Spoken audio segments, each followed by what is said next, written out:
had a chance. But I'm calling this meeting to order. We have a quorum. First thing to do will be the minutes. Representative Hemmingson-Yager, have you had a chance to take a look at the minutes? I have. I moved them. Representative Hemmingson-Yager moves the minutes from April 16th, 2024. Any discussion? Seeing none, all those in favor, please say aye. Aye. Any opposed, say nay. The motion prevails and the minutes are adopted. Okay, first we have a bit of housekeeping. We'd like to send House File 4975 to the Committee on Ways and Means so that we have multiple paths for matching with the Senate. Before we move the bill, is there any discussion, questions, comments?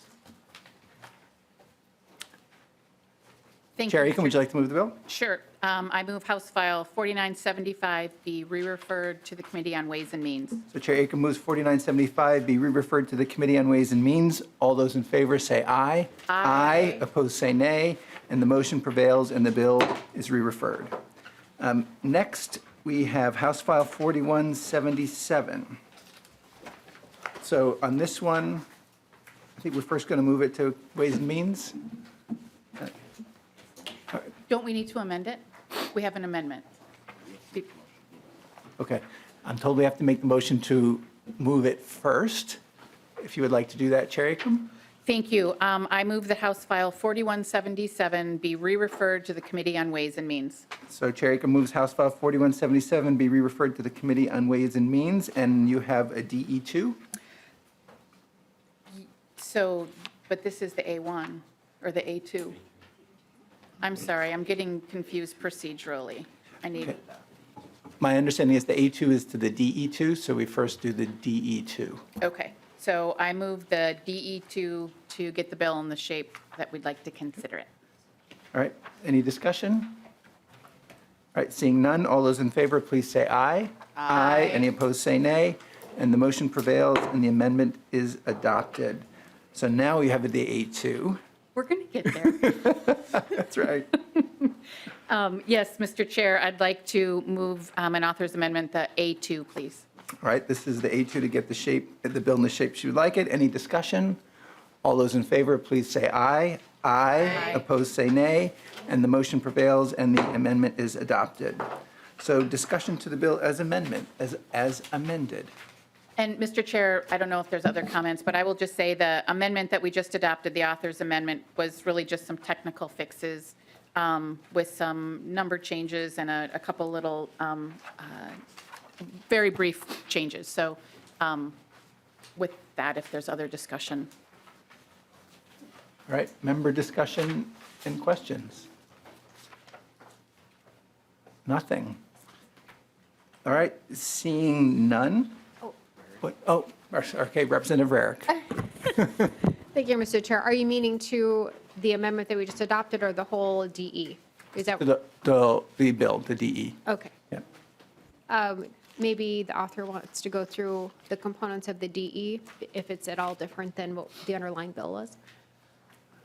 Chair Acomb. So, Mr. Chair and Representative, so this is, the DE is the bill that we went through yesterday, and so the bill that Mr. Eloff went through and that we discussed in committee yesterday. So that, and the one that the amendment from today was just some minor technical changes to that, changing a couple of words and references. Representative Rarick. Thank you. So I do have a couple questions then. Great. Okay. So one thing in the CPACE projects, so we had a lot of conversation about this, and I voiced my concerns then about removing the word cost effective from the parameters. And I see that you kept that language in. And can you just let us know, like, why are we keeping it in? I know we had quite a bit of conversation about the concerns, and what is it accomplishing by taking that word out? Chair Acomb. Thank you, Mr. Chair and Representative. So I certainly understand and hear your concerns about the eliminating that language. I think in talking with the representative, I believe his name was Ben Davis, if I recall, he we were talking about whether removing that language would prevent cost-effective from being considered in these projects, and he said no, that it would not. And I think that since these are financing that's done commercially and it's not the state financing it, I don't think the investments are going to be made in something that isn't cost-effective. And I think there was just a limitation that was kept with that terminology that prevented some of the other projects that they wanted to be considered. Representative Rare. Okay, thank you, Mr. Chair. I have a different question. So with the geothermal energy system, the Hollins bill, the components of 3949, they had asked for 10 million, and it sounded like they needed the whole 10 million to actually install the geothermal for this nonprofit organization. We also had a great deal of discussion about that, and now you've only given them 5 million as opposed to 10 million. And when I looked at their most recent 990 on the IRS website, which may not be reflective of the most recent, which would be 22, you can only see 21 on the IRS website, the 990. Their total revenue was 1.5 million, 2.5 million, of which 1.5 was from government sources already. So I'm wondering if they only receive 5 million and the project was supposed to be 10 million and their whole budget is 2.5 million, how are they going to accomplish what they need to accomplish? Are we just setting them up to fail, Madam Chair? Madam Chair. Thank you, Mr. Chair. And I think that's a great question. And I don't know if Representative Hollins has been in communication with them at all, but I know in talking in the conversation that day, it felt to me that there were other funding sources that they were continuing to look into as well. And so my hope is that they would be able to look for some other sources. When our RDA money this year was the way it was, I just didn't see it as appropriate to put 10 million toward that one single project. I think we had a lot of things that can be working to improve our situation around renewable energy sources. And so I don't know if Representative Hollins has a response. Representative Hollins. Thank you, Chair. Thank you, Representative Rarick. So I have been in touch with the folks at Sabanthony, and they are extremely excited that we included $5 million for them. They have continued, even throughout this entire process, to continue searching for other sources of funding for this, and I don't think they're anticipating stopping that search. And so if they were able to get $5 million, they would absolutely take it and be able to use it moving forward. So I don't think that this is something that we're setting them up for failure. And in fact, by showing some of this funding coming from the state legislature, it strengthens their ability to get other funding sources because they can show multiple sources that they're getting funding from to do this work. Representative Rare. Thank you, Mr. Chair. And to that point, is there a deadline that they have to expend the funds by? I would imagine that's Madam in Chair, the or- bill length. Sorry. I don't know. Yeah. I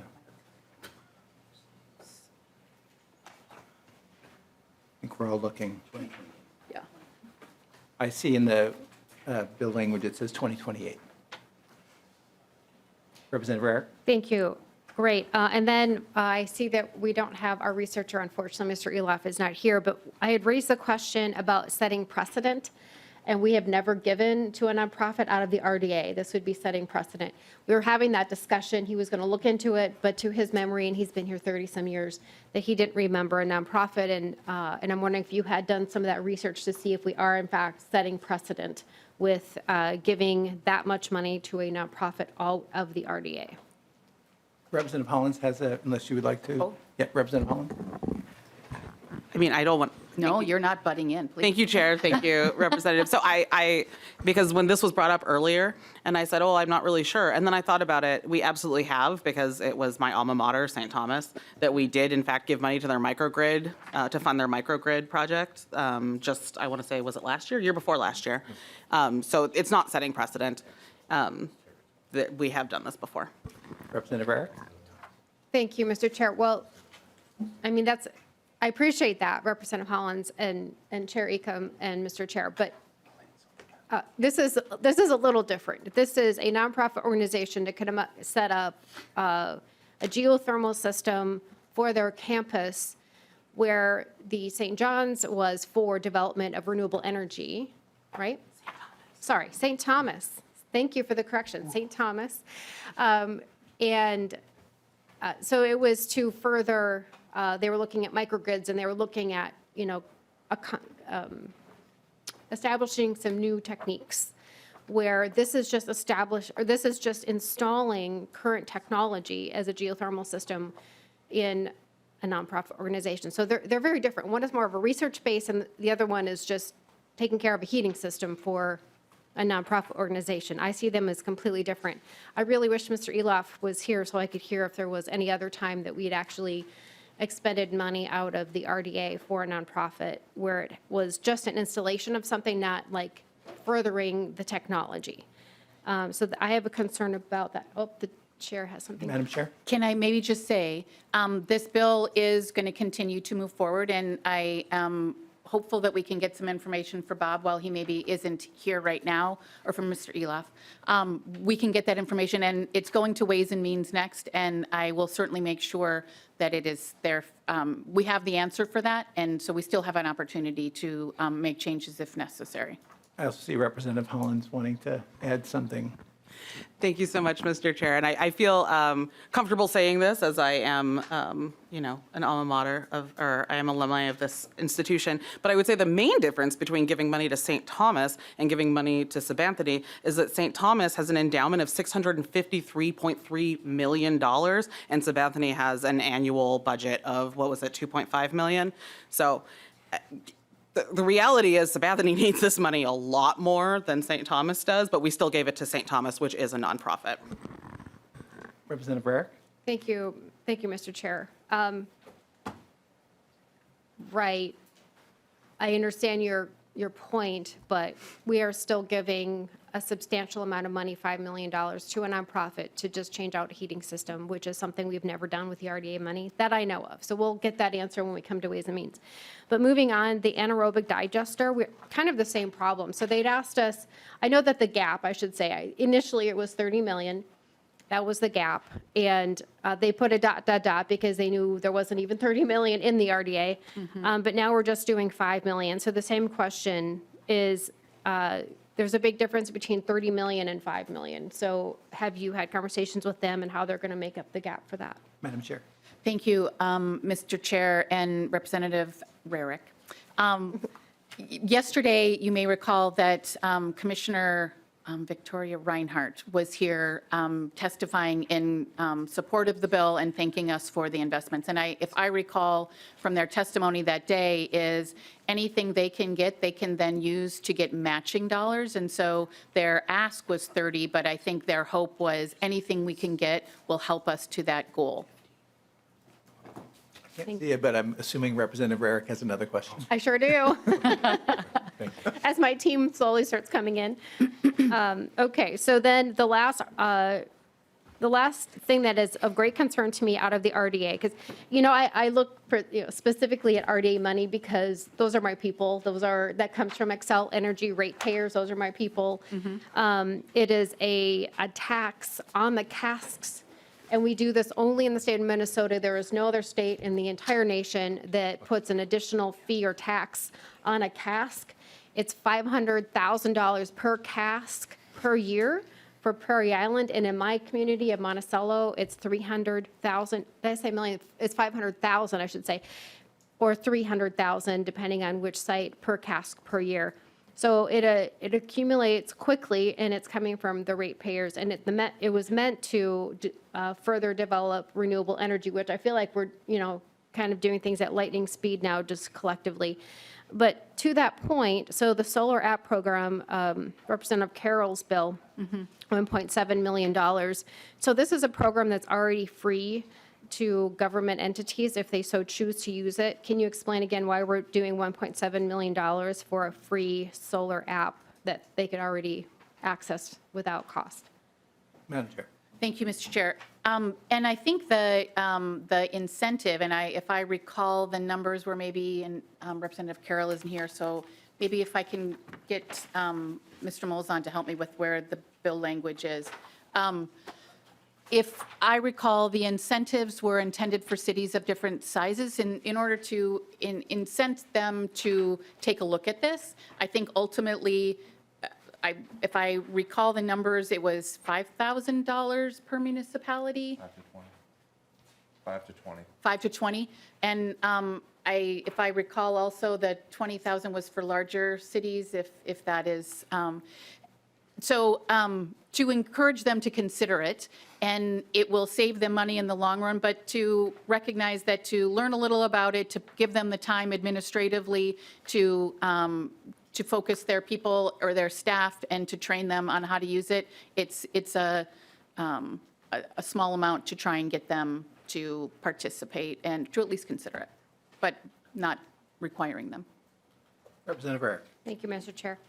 Well, knowing that Minnesota is the only place in the entire nation that actually has a cask fee that goes into a renewable development account, and it's tens of millions of dollars every year. I don't remember the exact number, but around 30 maybe million a year. It's another burden on the ratepayers. It makes energy more expensive. So at some point, it would be a really great idea, I think, to dial some of that back, because it is a very expensive endeavor for every single taxpayer and ratepayer. But moving on, let's talk about removing the cap on fuel switching, and what are the limits that utilities now have, if any, if we're removing the cap? Madam Chair, unless, Thank you, Mr. Chair. And if I, Mr. Representative Stevenson, this is about. Okay, I'll do this later, come back to my. That would be awesome if you stayed, because you're going to know this bill a lot better than I do. As trying, I need my pages numbered more better. Let's see. perhaps, Representative Eric, can you repeat your question? Sure. So this is in the eco bill, and it's removing the cap on fuel switching. And what are the limits now on utilities if we're removing the cap on fuel switching? Representative Stevenson? Mr. Chair, Representative Rarick, you're asking what were the limits under existing law that are being removed, or are you asking what would the limit be subsequent to the removal? Representative Eric. Thank you, Mr. Chair. So after in this bill, we're removing the caps on the fuel switching. So what limits are left for utilities since you're removing the caps? Representative Stevenson. Sorry, Mr. Chair, Representative Rarick, I think that this is in the context of the energy savings goals and counting fuel switching towards energy savings goals. So you're talking, there would not, I believe, and I need to go back and look at the bill language and get my head back into this, but my recollection is that you'd have to be within that limit to get credit towards your, am I making sense here? Representative Eric.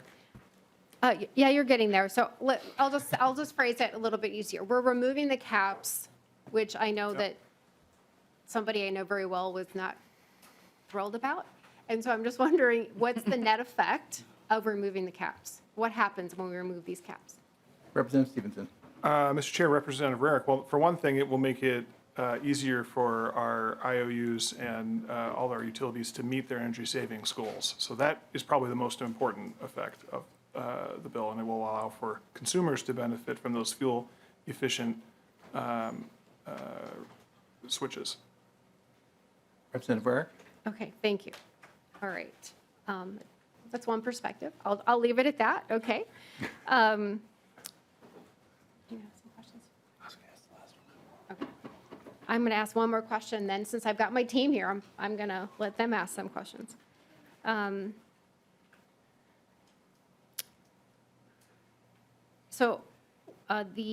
Why is it assumed that replacement power is more expensive when congestion occurs? And so we're talking about the grid enhancing technologies. So as we develop these grid enhancing technologies that are supposed to lower energy or electricity costs. Yeah. So can you just talk a little bit about your thoughts about the grid enhancing technologies and the underlying thought that without having to replace power, that's a less expensive option? And I guess this kind of goes back to what Xcel Energy is also doing. So they're in their new IRP, they're adding a gas plant to their options because, well, you can read the IRP, but it has to do with that. So they're moving to actually adding more onto their system. And I'm wondering if you can say how that works with the grid enhancing technologies, because the assumption was that if we're adding replacement power, that's more expensive when congestion occurs. Madam Chair? Well, maybe I'll take a first crack, Yeah. and then the author of the bill, Chair Kraft, can follow up where I fail. I think the intent of this bill is to take what is there and get the most out of it. And so not having to make financial investments, but able to maximize the power that is there and to utilize the lines to their utmost. And so I think that the grid enhancing technology provides that opportunity rather than a full investment of new lines and new transmission. And Mr. Chair, I'll let you fill in where maybe I didn't quite. Madam Chair, Representative, that was quite good. Is there a specific, you seem to be referencing a specific language. Is there a line number you want me to address? No, it was sort of the premise of the whole bill that you had, Mr. Chair. Okay. So yes, this is for transmission lines. There's this new type of solutions, grid enhancing technologies, that for relatively small amounts of money that can be deployed in relatively short period of time, generally you're talking months to a year, that you can increase capacity on lines from 10 to 40%. And that those haven't been used as much in this country as in other places. And so this is just that we should be looking at that and taking that into account. And I will say that there's quite a bit of interest in this around the country. The Biden administration actually just put out something about grid enhancing technology. So I think this will enable Minnesota to pay a little more attention to this and get early on in this. Mr. Chair, one final question. Representative Rarick. Okay, thank you.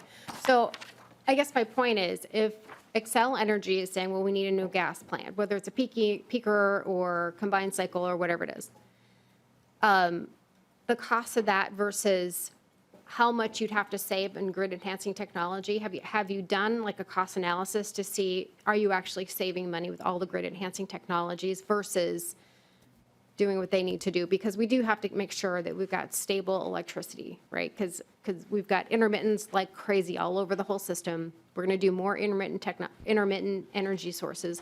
You need base load. So have you looked at the comparison between something like a peaker versus how many grid enhancing technologies you'd have to put on the system in order to not have to invest in a peaker? Yeah. Representative Rarick, so the bill actually doesn't mandate the use of grid enhancing technologies. It says to go study them, look if they're cost effective, and present that to the PUC in a study, and then over time to build in the examination of them in the every 2 years transmission plan that the utilities already do.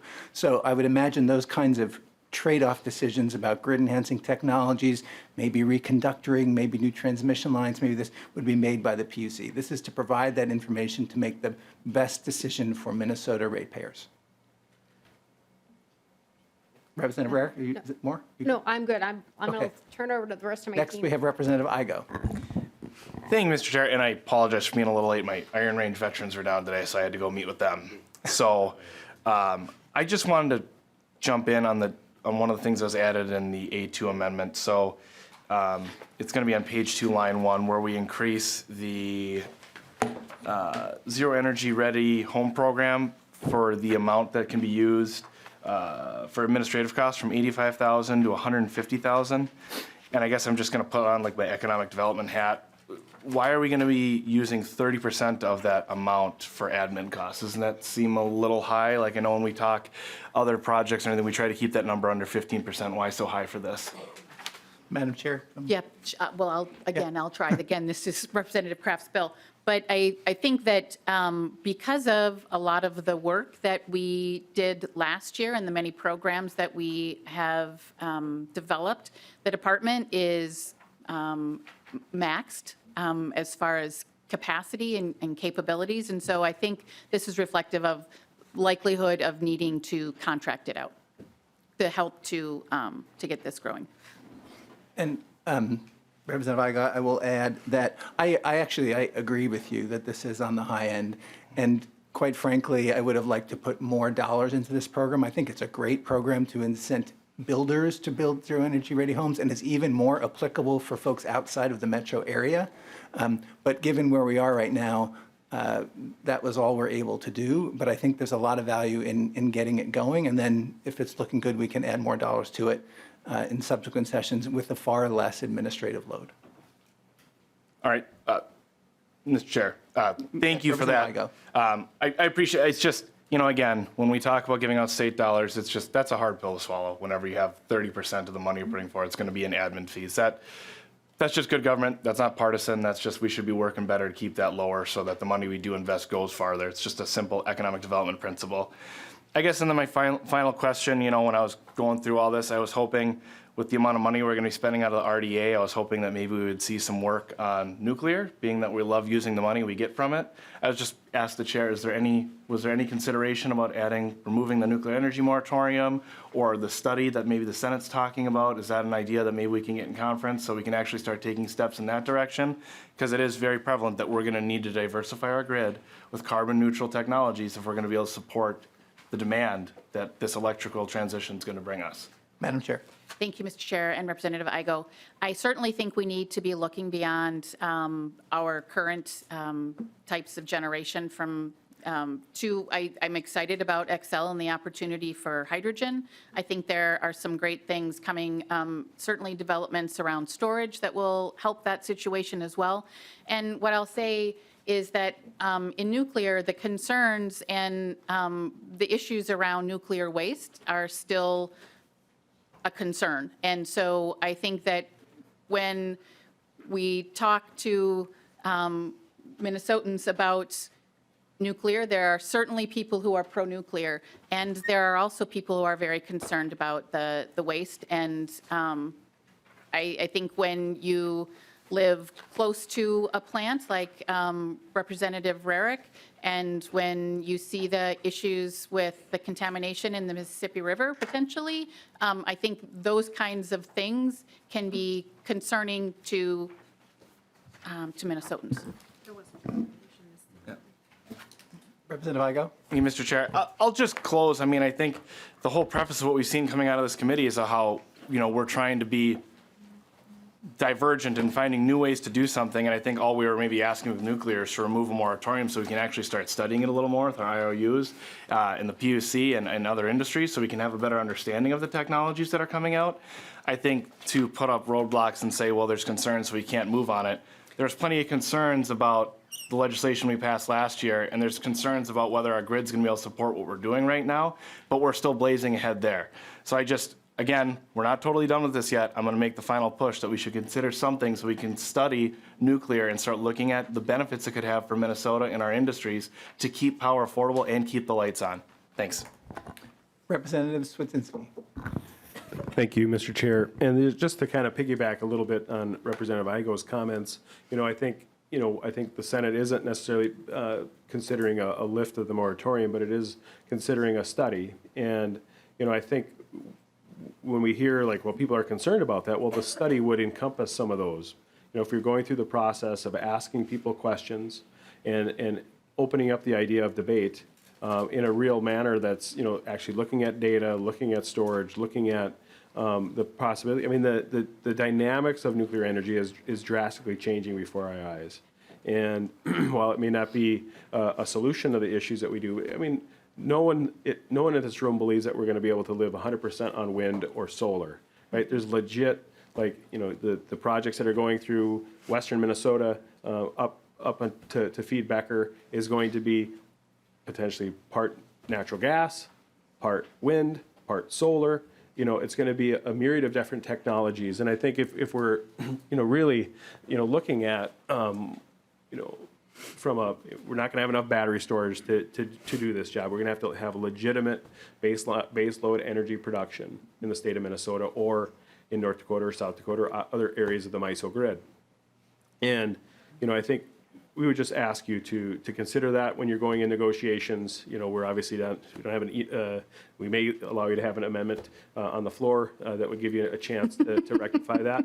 Are you giving me a No, peek no, into? not at all. Not at all. But, and just, Mr. Chair, would the chair, just from a question standpoint, just looking at other issues that have been brought before you, are you considering conversations? I know it was brought up when this bill was brought before us before, particularly with the co-ops. Have you guys continued any conversations from that point on to today?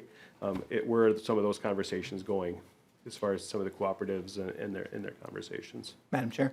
Thank you, Mr. Chair and Representative Swazinski. And maybe I could ask for a little clarification about the co-ops. And yes, I've been talking with MMUA and MREA about some of the provisions in the bill, especially around interconnection. So yes, we have continued to have conversations and will continue to. So if there are other specifics, I'm Representative Swazinski. Thank you, Mr. Chair. That's generally where my question was at. Yep. Really to see, kind of where those conversations are going.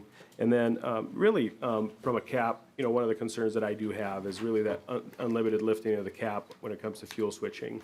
There's a lot of concern with petroleum and propane and natural gas when it comes to really leveraging the idea that we're going to leverage monopolies and their ability to tax and spend in their areas to go after privately owned businesses in propane areas. I really have a big problem with that. I think there's a reason why there had been a limit to fuel switching in years past.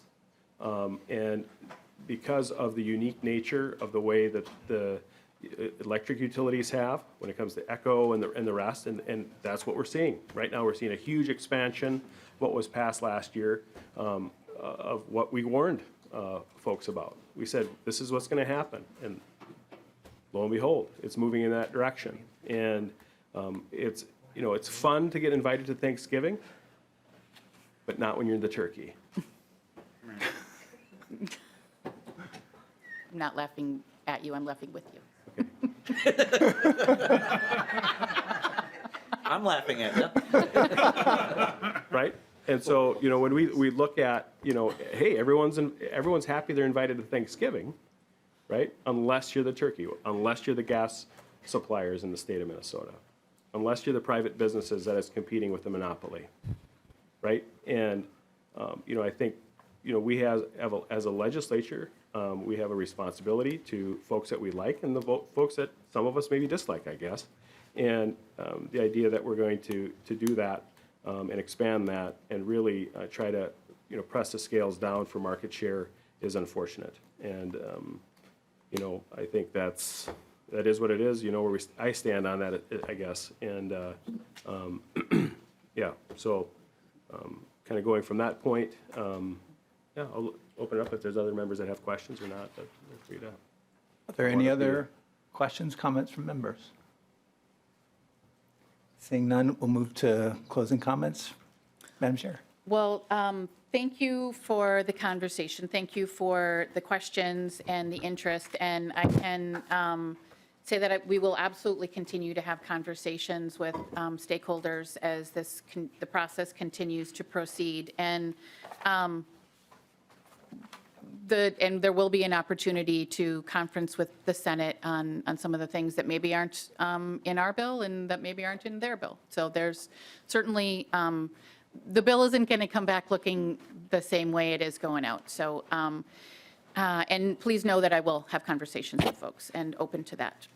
Thank you for all of your help with this to the committee. And with that, I renew my motion that House File 4177 be re-referred to the Committee on Ways and Means. So Chair Acomb renews her motion that House File 4177 as amended be re-referred to the Committee on Ways and Means. Any final discussion? All those in favor, please say aye. Aye. Opposed, say nay. No. The motion prevails and the bill is re-referred. Staff are instructed to make any technical changes as are necessary to the bill. So with that, I'm going to turn it over to the chair for some final Thank you, comments. Mr. Chair. I just want to take a really quick second and thank Minority Lead Swazinski for his partnership and participation in the committee this year. You've always been very respectful, and I have always appreciated that. Certainly grateful to our nonpartisan staff, Mr. Eloff and Ms. Eng. Thank you. Certainly the committee administrator couldn't do this without you, Mr. Molzon, and our committee legislative assistant, Robin Mercer-Taylor. Did I get that? Yeah, I think I did. Thank you. And to our GOP and DFL researchers, Eric Anderson and Mark Nisley, thank you. And my door is open. If there are concerns that people have, please come and talk to me. Happy to keep working on this, and thanks for all your participation. All right, at that point, watch your emails for any additional meetings. They'll be at the call of the chair, and seeing no further business, we are adjourned.